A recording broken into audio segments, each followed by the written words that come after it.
Hi everybody. So this video is to get us ready for things like sets and restrictions and other dealings with function notation. So this is really just a video about notation, and you may recall this when you're talking probably about domain and range for quadratics at first, and then moving on to talking about domain and range for other functions in your grade 11 course. So set builder notation is always indicating the start and end of a set with those curly brackets. And those are required. They can't be just parentheses because they are specific to set and group theory.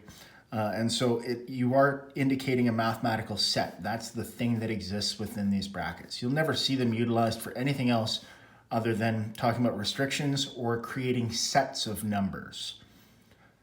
So suppose I wanted to describe a particular domain.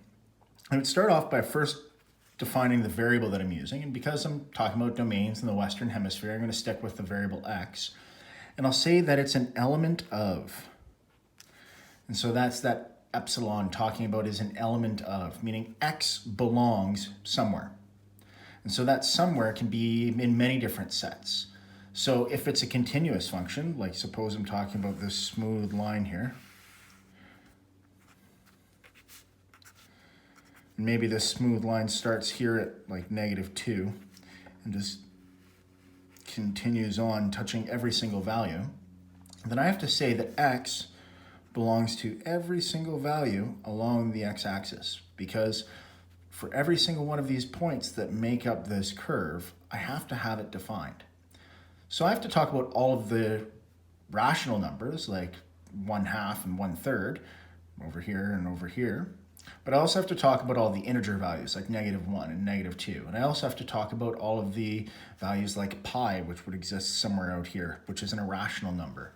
So at pi, there would be some sort of point, and the coordinates of that point would be pi and something.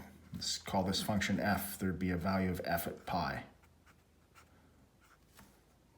And so I need to define all of those numbers across there, so I use the real number set. And that's a capital R with a bar beside it. And so that's the real numbers. So I'm saying x is an element of the real numbers such that, and this is the indicator of saying, okay, well, I've defined the set it belongs to. Now I'm going to get real specific about which values it can take. So x can take all of these values continually on. That's what the arrowhead indicates. So it can go as far off in the x direction, positive x direction, as I like, but it seems to stop with a closed dot right here at -2. So I'm going to say that it's actually everything from this point up, meaning it's x is going to be greater than -2. But because I'm also going to include this with a closed dot, I'm going to say it's greater than or equal to -2, because there is a point at -2 and whatever f at -2 happens to be. And so that's the beginning of set builder notation. Now, if we were to talk about the range, suppose I knew that this point down here was at 0, 1. Now the range would be talking about the y direction. So I'm just going to kind of change here colors. So I would indicate my range in a similar fashion. I would use set builder notation. So I would say, I'm talking about a set. And I'm now going to describe the output variables. So y. Y is an element, or belongs in. And again, it's going to be the real numbers because it can cover every value above. And you have to assume that this curve continues upward. If they don't give you any more information, this curve continues upward.